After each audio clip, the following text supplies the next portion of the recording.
ملیے گا، دوستوں سے ملیے گا، رشتہ داروں سے ملیے گا، اچھے کھانے کھائیے گا، اچھا لباس بھی پہن لیجئے گا، لیکن یہ بات ذہن میں رکھیے گا کہ عید نئے لباس پہننے کا نام نہیں ہے، عید رنگا رنگ کھانے کا نام نہیں ہے، عید اللہ کے شکرانے کا نام ہے۔ یہ بات ذہن میں رکھیے گا کہ اپنے رب سے کبھی بھی غافل نہیں ہونا۔ جب عید کے دن سب سے ملتے ہو تو رب سے کیوں نہیں ملتے ہو؟ عید کے دن تو ان سے بھی ملتے ہو جو تم سے ناراض تھے، عید کے دن ان سے بھی تم جفیاں لگاتے ہو جن سے تم بہت دور ہو چکے تھے۔ تم کہتے تھے کہ رسم زمانہ بھی ہے، دستور بھی ہے، آج عید کا دن ہے، آج تو گلے ملنا چاہیے۔ تو یار دشمنوں کو بھی بھر بھر کے گلے سے ملتے ہو، تو عید کے دن رب سے ملنے مسجد میں کیوں نہیں جاتے ہو؟ اس دن کیوں اللہ سے دور ہو گئے ہو؟ تو 5 گانا نماز کا آپ اہتمام کیجئے۔ ایک اضافی نماز تمہارے اوپر عید کے دن واجب کر دی گئی ہے، تو اس کو بھی ادا کیجئے۔ اللہ کے حضور سرخروئی اور کامیابی کے لیے دعا مانگتے ہوئے ماہ صیام سے رخصت ہوں۔ روزوں کے اندر ہماری جو کوتاہیاں ہوتی ہیں، روزے کو ان کے پورے آداب کے ساتھ ہم رکھ نہیں پاتے، تو اس کا کفارہ صدقہ فطر کے نام سے ہمارے اوپر واجب کیا گیا ہے۔ ہر وہ شخص جو مال نصاب کا مالک ہے اور اس پر سال گزرنا شرط بھی نہیں ہے، تو اس پر صدقہ فطر واجب ہوتا ہے، اور صدقہ فطر کے ذریعے سے ہم غریب لوگوں کو عید کی خوشیوں میں شامل کرتے ہیں۔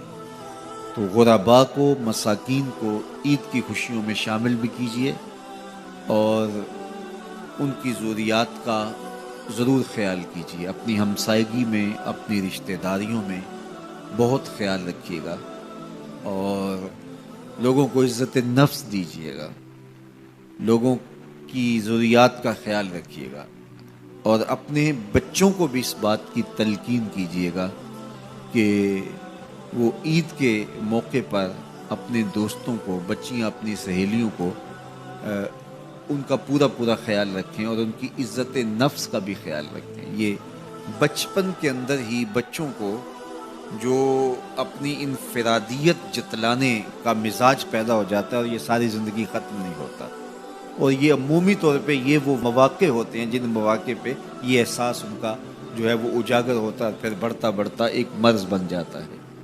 اس لیے بچوں کو بچپن کے اندر ہی دوسروں کا احساس سکھائیے، نہ کہ ان کے اندر احساس تفاخر پیدا ہو۔ اعتدال کے ساتھ ان کی ضروریات کو پورا کیجیے، لیکن آپ کا جو اطراف ہے، گرد و پیش کا ماحول ہے، اس کا بھی پورا خیال رکھا جائے کہ بچے احساس برتری میں مبتلا نہ ہو جائیں اور ایسی امراض ان کے اندر پیدا نہ ہو جائیں، بلکہ بچوں کو راہ خدا میں خرچ کرنے کی ترغیب دیجیے۔ بچوں کو جب آپ سکول جاتے ہوئے خرچی دیتے ہیں یا ایسے مواقع پر، تو ان کو ساتھ یہ بھی کہہ دیجئے کہ آپ اپنی ہمجولیوں کا اور اپنے دوستوں کا ضرور خیال رکھنا ہے، اور ان کو ان خوشیوں میں ساتھ شامل کرنا ہے۔ ان کو دینے کی عادت پڑے بچپن کے اندر، اور جو بچپن میں دینا شروع کر دیتے ہیں وہ بڑھاپے تک بانٹتے رہتے ہیں، اور جو بانٹتا رہتا ہے اللہ اس کو کمی نہیں آنے دیتا۔ تو یہ مزاج اچھی طرح سے راسخ ہو، بچوں کے اندر پختہ ہو۔ تو یہ عید نئے کپڑے پہننے کا نام نہیں ہے، عید جو ہے وہ اللہ سے ڈرنے کا نام ہے۔ حضرت سیدنا فاروق اعظم رضی اللہ تعالیٰ عنہ عید کے دن رو رہے تھے، تو کسی نے کہا کہ عمر عید کے دن رو رہے ہو؟ تو کہا مجھے نہیں پتا میرے روزے قبول ہوئے ہیں یا کہ نہیں، میں مقبولین میں سے ہوں یا مطرودین میں سے۔ اگر مقبول ہوں تو اچھی بات ہے، اور اگر مقبول نہیں تو روزے منہ پہ مارے جاتے ہیں۔ تو اس لیے عید کا موقع ہمارے لیے ایک بہت بڑا امتحان بھی ہے، اور عید کا موقع ایک اعتبار سے بہت بڑی خوشی بھی ہے کہ اللہ تعالیٰ نے ہمیں توفیق نصیب کی کہ ہمیں 29 یا 30 روزے نصیب کیے۔ روزے 30 ہوں یا 29 ہوں، یہ بات ذہن میں رکھیں، اللہ ثواب پورے 30 کا عطا کرتا ہے۔ جو پاکستان میں اس وقت چاند کی صورتحال ہے، تو غالب امکان یہی ہے کہ آج آخری روزہ ہوگا اور کل عید ہوگی، لیکن یہ رویت حلال کمیٹی کے اعلان پر منحصر ہے۔ اگر ان کو شرعی شہادتیں مل جاتی ہیں اور وہ اعلان کرتے ہیں تو کل عید ہوگی، اگر نہیں اعلان کرتے تو پرسوں عید ہوگی۔ چونکہ یہاں تو شریعت نے ہمیں جو کہا ہے وہ یہی ہے کہ روزہ چاند کو دیکھ کے رکھو اور روزہ چاند کو دیکھ کے افطار کرو۔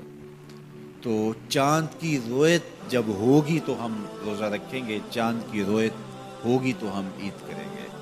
تو ہم حضور علیہ السلام کے اس فرمان کے پابند ہیں۔ جدید ذرائع جو ہیں ان سے ہم مدد تو حاصل کر سکتے ہیں، لیکن شرط رویت ہے، تو رویت سے ہی عید ثابت ہوگی، رویت سے ہی روزہ ثابت ہوگا۔